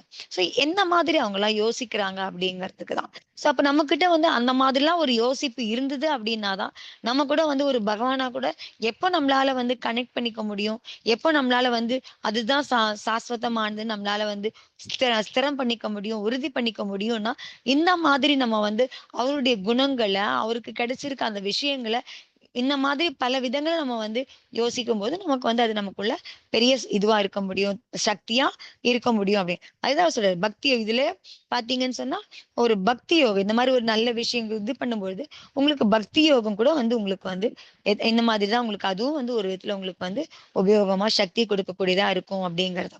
அதே மாதிரி சிலருக்கு வந்து ஏதாவது ஒரு பெரிய வியாதி இருக்கு அப்படிங்கிற பொழுது அப்ப கூட நீங்க வந்து இந்த மாதிரி பக்தி பண்ணும் பொழுது நீங்க அவரோட பகவானோட இது பண்ணிக்கும் பொழுது உங்களுக்கு உங்க நோயில இருந்து உங்களுக்கு வந்து ஒரு ரிலீஃப் கிடைக்க முடியும். ஆனா நம்ம பக்தின்னு சொன்னா நாம என்ன நினைச்சுக்கிறோம் அப்படின்னு சொன்னா சோ பக்தி யோகம் இருக்கு, நிறைய யோகம் நம்ம சொல்றோம் அதெல்லாம் பார்க்கும் போதெல்லாம். சோ இதுல வந்து பக்தி யோகத்துல வந்து பார்த்தோம்னு சொன்னா நம்ம பக்தியுடையவங்களும் நம்ம என்ன நினைச்சுக்கிறோம், நம்ம ஒரு பாடம் இன்னைக்கு வந்து பக்தாமரம் படிச்சிட்டோம், ஒரு ஸ்தோத்திரம் படிச்சிட்டோம், ஒரு பாட் படிச்சிட்டோம், ஒரு பூஜை பண்ணிட்டோம், உடனே நம்ம வந்து பக்தி இருக்கிறதா நினைக்கிறோம். பட் ஆனா அது பக்தி இல்ல. சோ பக்தி செய்யறது அப்படின்னு சொன்னா நம்ம என்ன சொல்றோம், அதெல்லாம் வந்து ஒரு கர்லிங்கிற மாதிரி ஆயிடுது அப்படிங்கிறாரு. அதாவது நான் செஞ்சுட்டேன் என்ன செஞ்சுட்டேன், நான் வந்து பூஜை பண்ணிட்டேன், பாட்டம் படிச்சுட்டேன், ஸ்தோத்திரம் படிச்சுட்டேன், ஸ்துதி சொல்லிட்டேன். சோ அந்த மாதிரி இருக்கே தவிர அது வந்து உங்களுக்கு வந்து யோகத்துக்கான பக்தி யோகம் மாதிரி யோகத்துக்கான விஷயமா அது இல்ல அப்படிங்கிறார். செஞ்சுட்டேன்னு சொல்றதுக்கான வெறும் அது கிரியை மாதிரிதான் உங்களுக்கு வந்து. ஏன்னா உங்களுக்குள்ள நீங்க செஞ்சுட்டேன்னு சொல்றதுக்கும் எனக்குள்ள வந்து ஏற்பட்டது பக்தி வந்து நான் அடைஞ்சிட்டேன் அப்படிங்கிறதுக்கும் வித்தியாசம் இருக்கு. நான் பக்தி பண்ணிட்டேன். நான் பக்தி எனக்குள்ள ஏற்பட்டுதான் அப்படிங்கிறதுக்கும் பக்தியை நான் செஞ்சுட்டேன் அப்படிங்கிறதுக்கும் வித்தியாசம் இருக்கு. சோ அதுதான் சொல்றேன் உங்களுக்கு. கர்ல வந்து நமக்குள்ள ஏற்படுது தானா வரணும். அது உங்களுக்கு வந்து நீங்க சும்மா பண்ணுங்கிற மாதிரி ஒரு செயலா அது வந்து இல்லாம அனுபவமா உங்களுக்கு பக்தி பண்றோங்கிறது ஒரு அனுபவமா இருக்கணும். சோ அந்த மாதிரி இருந்தது அப்படின்னு சொன்னா அப்போ உங்களுக்கு வந்து பாத்தீங்கன்னு சொன்னா இந்த மாதிரி கற்பனை பண்ணும்போது இது மாதிரி எல்லாம் பண்ணும் பொழுதுலாம் உங்களுக்குள்ள ஒரு தனிப்பட்ட முறையில ஏதாவது ஒரு பிரச்சனை இருந்தது அப்படின்னா கூட அதுக்கான சமாதானம் உங்களுக்கு வந்து கிடைக்க முடியும் அப்படிங்கிறது. அந்த சமாதானத்தை தெரிஞ்சுக்கிற அளவுக்கு அதுக்கு சமாதானத்தை கண்டுபிடிக்கிற அளவுக்கான சக்தி உங்களுக்குள்ள ஏற்பட முடியும் அப்படிங்கறதுதான். சோ அருகம் தியான யோகம் கூட வந்து பாத்தீங்கன்னு சொன்னா அதுலயும் உங்களுக்கு வந்து பாத்தீங்க அப்படின்னு சொன்னா அதுல பக்தியும் இருக்கு, ஞான யோகமும் இருக்கு, தியான யோகமும் இருக்கு அப்படிங்கிறார். எப்படி எது மூலியமா நீங்க முதல்ல பண்ணும்போது அருகம் தியானங்களும் கொஞ்சம் தியானம் பண்றீங்க, அந்த தியானத்துல இது பண்ணும்போது எல்லாம் பாத்தீங்கன்னா உங்களுக்கு ஞானமும் கொடுக்கப்படும். எதுல இருந்து ஞானம் கொடுக்குறாங்க, ஆகமங்கள்ல இருந்து, இஷ்டோபதேசம் இது மாதிரில இருந்தோ இல்ல உங்களுக்கு வந்து பிரவச்சன சாட்டுல இருந்தாலும் அங்கெல்லாம் பேசுறாங்க ஞானம் பத்தி சொல்லும் பொழுது, அதெல்லாம் சொல்லும் பொழுது உங்களுக்கு அது ஞான யோகமாவும் இருக்க முடியுது. பக்தி யோகத்திலேயே உங்களுக்கு ஞான யோகம் வர முடியும், தியானம் பண்ண முடியுதா வர முடியும். சில ஒரே அருகம் யோகத்திலேயே உங்களுக்கு அருகம் தியான யோகத்திலே உங்களுக்கு எல்லாமே அதுல வந்து கொண்டு வர முடியும் அப்படின்னு சொல்றாரு. சோ அது பக்தியும் அதுலயே வர்றதுதான் அப்படின்னு சொல்றாரு. சோ அதனால பக்திங்கிறது வந்து எப்படி இருக்கணும் அப்படின்னு பார்த்தோம் அப்படின்னு சொன்னா நமக்குள்ள அது வந்து ஒரு அனுபவமா இருக்கணும். சோ அப்பதான் நம்மளால வந்து பக்தியோட இணையிறது. சோ பக்தி செய்யறது இல்ல, பக்தி மயமா ஆகுறது. சோ டிஃபரன்ஸ் இருக்கு. நீங்க செஞ்சிட்டீங்க அதான் அவர் சொல்றாரு. Curly curly. சோ அந்த அந்த வேர்ட் வந்து பாத்தீங்கன்னா, நான் செஞ்சுட்டேன். பக்தி செஞ்சுட்டேன். ஸ்தோத்திரம் படிச்சுட்டேன், பக்தி பண்ணிட்டேன். பாடம் படிச்சுட்டேன், பக்தி பண்ணிட்டேன். அப்படி இல்லாம, சோ எனக்குள்ள அந்த அனுபவம் வரணும். பக்திங்கிறது ஒரு அனுபவமா எனக்குள்ள வரணும் அப்படிங்கிறதான். சோ அப்ப அந்த பக்தியோட இணையும் பொழுது, பக்தி மயமா நான் ஆகும்போது தான், அப்ப எனக்கு என்ன யோகம் வர முடியும்? பக்தி யோகம் எனக்குள்ள வர முடியும் அப்படிங்கிறதான். சோ அந்த மாதிரில அருக யோகம் செய்யும் பொழுது கூட பாத்தீங்க அப்படின்னு சொன்னா, உங்களுக்கு இந்த பக்தி யோகத்த கொண்டு வந்துக்க முடியும். மத்தது இல்லாம உங்களுக்கு வந்து ஞான யோகமாவும் இருக்க முடியும். தியான யோகமாவும் அத வந்து நீங்க பண்ணிக்க முடியும் அப்படிங்கிறது. சோ அதனால பகவான் கூட ஸ்துதி சொல்றது கூட உங்களுக்கு வந்து ஒரு யோகமா இருக்கணும் அப்படிங்கிறது தான். சோ யோகம்னா என்ன உங்களுக்கு? அது ஒரு அனுபவமா, உங்களுக்குள்ள ஒரு அனுபவமா, உங்களுக்குள்ள ஒரு இதுவா வரணும் அது. அது அப்பதான் நீங்க வந்து அப்ப உங்களுக்கு பக்தி மயமா ஆகுறது, பகவானோட வந்து உங்களுக்கு பகவான் கிட்ட நீங்க வந்து முழுமையா அதுல வந்து வர்றது வந்து வர முடியும் அப்படிங்கிறது. சோ அந்த மாதிரி யோகமா அந்த அப்ப வந்து உங்களுக்கு சமர்ப்பண பாவம் ஏற்பட முடியும். அந்த சமர்ப்பண பாவம் மூலியமா உங்களுக்குள்ள என்னென்ன பண்ணிக்க முடியும் அப்படிங்கறதையும் கொஞ்சம் விளக்குறாரு. அது நாளை கிளாஸ்ல பார்க்கலான்னு பாக்குறேன் நான். பக்தி யோகத்தோட கூடி. ஓகேவா? டைம் ஜாஸ்தி ஆயிடுச்சுன்னு நினைக்கிறேன். அதனால நாளைக்கு சொல்றேன். ஆஹ் பக்தி. நல்லா ஆஹ் நல்ல ஒரு கம்பாரிசன் நல்லா இருந்தது. சரி, ஏன்னா எப்படி அவரு யோசனை பண்றாரு அப்படிங்கறது அவர் சாதாரணமா படிச்சுட்டோம் நம்ம அவருக்கு இருக்குங்க 8 அஷ்டபிரதியாரம் இருக்கு. இது இருக்காங்க. ஆமாங்க எனக்கு தெரியுங்க. அந்த பேர்லாம் வெறும் பேரோட தான் நம்ம சொல்றோம். அதை மனப்பாடமா ஒப்பிக்கிறோம். ஜஸ்ட் அதெல்லாம் வெறும் வெறும் ஒலி ஒரு சப்தமா தான் இருக்கே தவிர நமக்கு வந்து அதனோட இணைப்போ இல்ல ஒரு ஈர்ப்போ ஈடுபாடோ அங்க இல்ல அப்படிங்கலாம். எப்ப நமக்கு வந்து அது இதுக்கு பிஹைண்ட் அவர் எவ்வளவு காரியம் பண்ணியிருக்காரு, அதனாலதான் கிடைக்கின்றப்ப அந்த காரியத்தை ஆஹ் இதை நம்ம பண்ணும்பொழுது சோ நம்ம கனெக்ட் பண்ணிக்க மாட்டேங்குது. ஒரு சப்த லெவலோட நமக்கு நின்னு போயிடுது. பிரதிகாரம் பத்தி பேசுறோம், இத பத்தி எல்லாம் பேசுறோம் அப்படிங்கிற பொழுது சப்த லெவலோட புத்தி லெவலோட நின்னு போயிடுது அப்படிங்கிற பொழுது நாம நம்மள இணைச்சிக்க முடியல அப்படிங்கறதான். எப்ப நாம நம்மள இணைச்சிக்கிறோமோ அப்பதான் நம்மளால வந்து எல்லா விஷயத்துக்கும் நமக்கு வந்து தீர்வு கிடைக்கும் அப்படிங்கறதுதான். அதுதான். அது இன்னும் கொஞ்சம் பேசியிருக்காரு அதை பத்தி. அதையும் நாளை கிளாஸ்ல பாக்கலாம். நோ கஷாயம் பத்தி சொன்னது நல்லா இருந்தது. ஆமா. சோ நான் மூணு ஜோடி சொல்லிட்டாரு. 3 நோ கஷாயம் பத்தியும் பேசிட்டேன். ஜோடினா ஆக்சுவலா வந்து ரதி அறுதி அப்படிதான் யோசிப்போம். ஆனா வந்து இவர் ஆமா. ஜோடி வந்து அது ரெண்டு இல்ல மீனிங் இல்ல இப்படிதான் இருக்கும் உங்களுக்கு. நீங்க நோ கஷாயத்துல பாத்தீங்கன்னா ரதி அரதி எல்லாம் அப்படி நெகட்டிவ் பாசிட்டிவ் இருக்காது உங்களுக்கு. ஹாஸ்யம் ரதின்னு இருக்கும். அதே மாதிரி அரதி சோகம்னு இருக்கும். பயம் ஜுகுப்ஸ் அந்த ஆர்டர்ல தான் அது இருக்குமே உங்களுக்கு. ஆமா ஆப்போசிட் ஞாபகம் வருது டக்குன்னு. அது ஜோடி ஆமா அப்படி ஆப்போசிட் ஆமா டக்குன்னு ஞாபகம் வருது. ஆனா ஆமா. இது ரெண்டு ஒரே மீனிங் இது இருக்கு. 2 தான் உங்களுக்கு. ரதி இருக்கும்போது தான் உங்களுக்கு வந்து ஹாஸ்யம் வர முடியும். அரதி இருக்கும்போது தான் உங்களுக்கு சோகம் இருக்க முடியும். பயம் இருக்கும்போது அந்த ஜுகுப்சாவும் இருக்கும். ஜுகுப்சா இருக்கும்போது தான் பயம் இருக்க முடியும். இது இருக்கும்போது அது இருக்கும். அது 2 ஒன்னோட ஒண்ணு கனெக்டடா இருக்கும். அப்பதான் அது 2மே இருக்க முடியும் அப்படிங்கறதுதான். அதுதான். ஜோடின்றது அப்படின்றது நல்லா இருக்கு. தேங்க்ஸ் நாளைக்கு பார்க்கலாம். நாளைக்கு பார்க்கலாம்ப்பா. ஓகேப்பா. எல்லாம் சமயக் தர்ஷன்ப்பா.